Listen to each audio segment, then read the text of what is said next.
Aquarius, welcome to your love horoscope tarot reading. This is a timeless reading, so whenever you find it, this message could be for you. We're not using any pronouns today because we have these love oracle cards, so I'm going to draw two cards, one to represent you, one to represent your person. We don't know which one is which. You have to choose based on the character description I give at the beginning. This is for Aquarius Sun, Moon, Rising, Venus. Cross-watchers also welcome. So if your partner is an Aquarius, welcome. There could be messages here for you. We're going to pull some some tarot cards after I go over the personality, and then we will look at these oracle cards at the very end for advice and guidance. Okay, so I hope this reading finds you well. If you resonate with my energy or like my style of reading, please consider liking and subscribing. All right, so let's take a look at our first person. We have Courtney, love. Okay, well, Courtney talks a big talk. So this is definitely someone who is not afraid to speak their mind. This is someone who is very open about their, I want to say their political views, but also they're not really very uncomfortable with a lot of different subjects that maybe other people find taboo. In fact, they may be actually authentically drawn to taboo people, taboo subjects, taboo activities, that kind of thing. If rock stars are like leaders of a religious cult, be the unvirgin Mary. This is definitely someone who really likes to have attention. They like attention, which, like, you know, there's nothing wrong with wanting attention. They like to, you know, have their picture taken. They like to perform, you know, even if they're not a musician. They like to kind of have the spotlight or be in the spotlight. This does have a Leo energy to it, which is interesting because that's your opposite, Aquarius. But yeah, this is a person who is likes to discourage people, to subvert what is expected, and that sort of thing.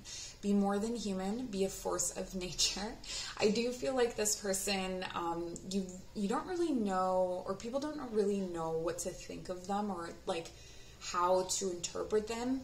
I think the force of nature comes from their this sort of background emotional current that is really potent, really powerful. It's like meeting a tornado sometimes, but sometimes it can be like, if their emotion is like a peaceful current, that's what it feels like to be around them. So there's a deep emotional aspect to this person. Be ambitious. It doesn't matter if you don't know where you're going. Yeah, and this person is like very unapologetically themselves. They're like, I'm going to go for this thing, and I don't care if people approve of me. I don't, you know, or this may be how they come off. They may care more than you think, but because they do like attention and they do like validation, but they are sort of like going to ultimately make their own decision. So it'd be hard to, if they've made their mind up about something, they're doing it, okay? And then we have, so I'll call that person Courtney, and then we'll call this person Ernest, because it's Ernest Hemingway. Interesting combination. Okay, I mean, this could very well be, you could be a musical couple and you could meet on the road. Maybe you're both in bands and you meet in that way. This is a person who is a lot like Courtney, but internal. So like it would come out in their writing. Like it may not be something that is on the surface. They may not dress that way. Like they may dress like they're, I don't know, like a business person, but underneath they're an anarchist. You know what I mean? It's like there's this, they subvert expectation. in a really interesting way, where like, you know, the theory here is to subvert expectation, but they definitely look like someone who would subvert expectation, where this person subverts expectation, but doesn't really look like they would. Okay, so that's kind of the appeal and the part of the connection here as well. It says, treasure those seconds when you felt your heart beating. This is definitely someone who's very romantic and has had, I think, a history of unrequited love, or unrequited love situations where they sort of are in love with the person in their head, maybe, or, you know, something like that, where they just kind of, they fantasize a lot, and they have, but they really cherish like deep, deep love and deep, deep connection. Don't allow any tourists into your own private Paris. Yeah, okay, so this is not a person that lets people close. There would be very few people that are close to this person. I think that their inner world is very vast and very deep, and I would be surprised if there were more than 2 people that even had, or 1 person that even had a good grasp of that inner landscape. To love someone and mean it is a rare and valuable thing. And I feel like because of the depth of this person and because of their kind of personality, if they say that they love someone, they like truly and genuinely mean it. I think it might be easy for, well, I'm getting 2 things. I'm getting that it might be easy for them to do that right away, but like the real and true and actual love takes a long time. So that's kind of what I'm getting there for Ernest. Okay, so let's pull some tarot cards and see what the messages are, what guidance there is, what story this relationship has to tell. So if you're recognizing yourself in this, maybe you're single and you recognize yourself in Courtney or in Ernest, and the other person is someone that's coming in for you. Maybe you're in a relationship and both of you kind of fit these characters. So whatever it is, leave a comment down below. Let me know. We have 9 of Pentacles. The Moon. And Queen of Pentacles. Wow, okay, so you're both self-sufficient. You're both good on your own. You're both, I think probably the Ernest person is a little bit further ahead, maybe career-wise or materially, like has more money or has more stability, or is higher up in a similar kind of work potentially. There's this kind of like seniority in the job market kind of thing here, where we have like almost the same energy, but this is minor, you know, this is like the beginning of becoming the Queen of Pentacles, kind of. So I see Courtney being a very independent sort of person, even when they don't have a lot of money, or even when they don't have a job, or even when they, you know, like they're very independent regardless of their situation. So they're always going to figure out a way out of a tight spot. They're also fairly content with having not a lot, I feel like, even though it's like there's a need for certain material needs must be met for Courtney, but not like the same kinds of needs. So like always having gas for their van that they live in, kind of thing. Where here with Ernest wants rent. Like that would be or like to be able to pay a mortgage. So there's like a more fixed kind of like, or more, I don't even want to say luxury, because I don't even feel like Ernest requires luxury. Like neither one of you is, like having material things is really important to get done what you need to get done. And you're both very good at cultivating that for yourself. I see that there is a level of, just stability and security in yourself. And I feel like when you meet each other, there's this kind of, it's almost like you step out of the shadows. Like maybe you've known each other for a long time. Maybe you've been in the same community for a long time. Maybe you, or have known of each other. Or maybe you dated at one point or like went out on a date and you were like, not that person. Like there's some kind of way in which you kind of like emerge in front of each other. You both feel like a mystery has been solved, like you've been looking for this other person. And I do feel like, not for all of you, but for some of you, it's like that person was kind of in front of you. And so that's where it's really like that emerging comes from, where it's like, whoa, it's you? Okay. But there's this kind of like divine timing aspects to the coming together in this relationship. But we're going to pull some more cards. All right, we have the Five of Swords, the Two of Wands reversed, and Death. Okay.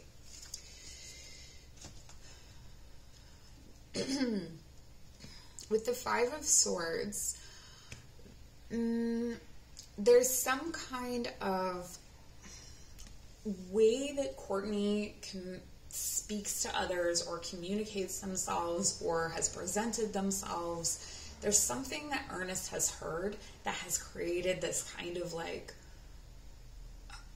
conflict. There's this feeling of like, I don't know about this, because there's this chaos, or there's this almost like bringing forward ideas that are like not really knowing where Courtney is coming from, I feel. And for Courtney, it's more like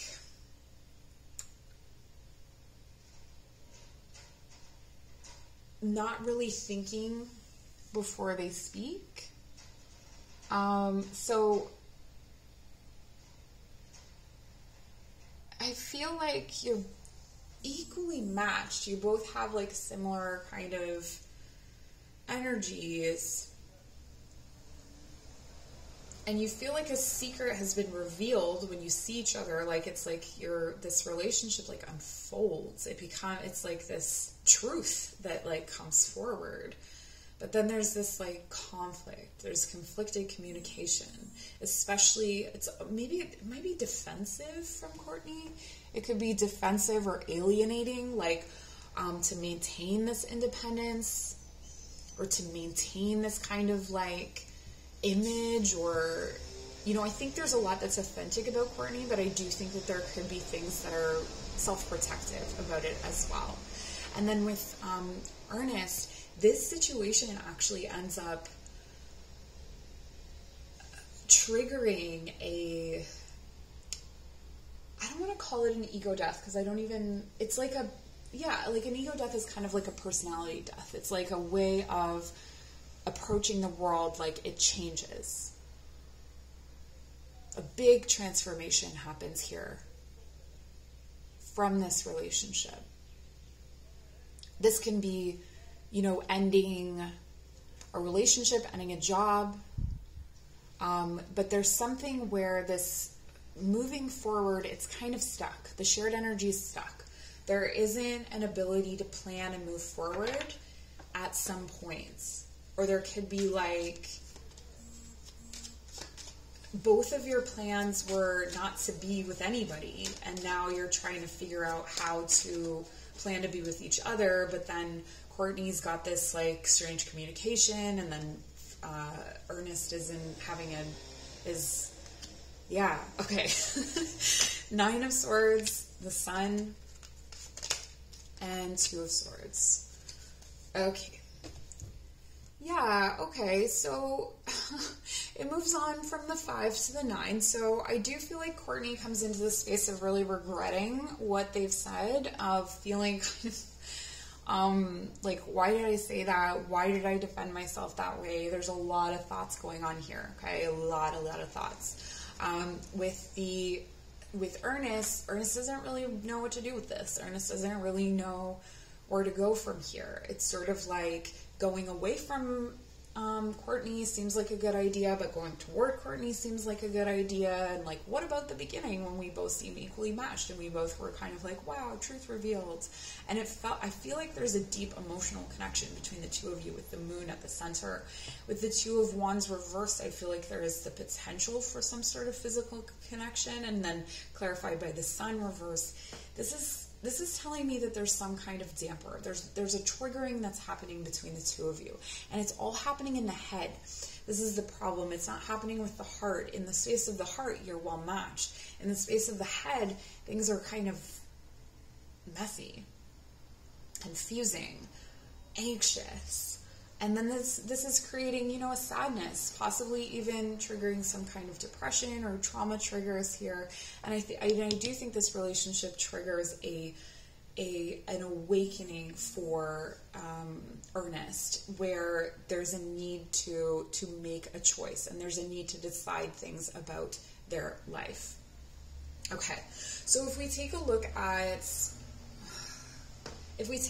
this from a different perspective, if we look at this as the two of you, let's start at the center and work our way out. The two of you start to plan to be together. So let's say you shift your feelings, you shift your passions, and you put down your thoughts for a moment, and you start to look at planning, opening the heart space, being warm to one another, embracing each other with warmth instead of these cold swords, these cold thoughts. The warmth here, you can see it travels from the Sun to the moon. It's the balanced energy again. We have the Sun and the moon. We have the, you know, it's like masculine and feminine energies both balanced within each other. There's this kind of like ability to come into a rhythm, a pattern, a cycle, but it has to come out of this space of communicative conflict. So there's a need for a communication. There's a need for communication without defense. There's a need for openness about the anxieties that Courtney is experiencing and the confusion that Ernest is experiencing, and a need to own the defensiveness that's coming from Courtney. You know, I'm also getting that it could be that Courtney misinterprets this death, this transformation, or this triggering as abandonment or as rejection, and so then comes in with this conflict and then is kind of like thinks about it and gets caught up in that cycle. But what I see here are two people who are able to stand on their own to fulfill themselves, and what is in the shared space is deep emotion. Dreams, you may even meet each other in your dreams, shared dreams, shared vision, and an ability to have a really promising connection and to expand each other's worldview. But it does need a lot of work because of this triggering, right? And so one of the things you may want to ask yourself in this connection is this triggering going to happen in other relationships? Is this something that is me, or that is specific to this? I do think there are things that are specific to this because you're so well balanced, you're triggering each other. And so, you know, if the triggering is too much and it's not helping you to grow, then that's something to consider. But if it is something that you can work through and communicate through, the two of you, then that's something also to honor. Okay, so let's take a look at your oracle cards. We have Flamingo, Unity, Heart. This is what you need to come together in your heart space. You are being called to work on collective healing.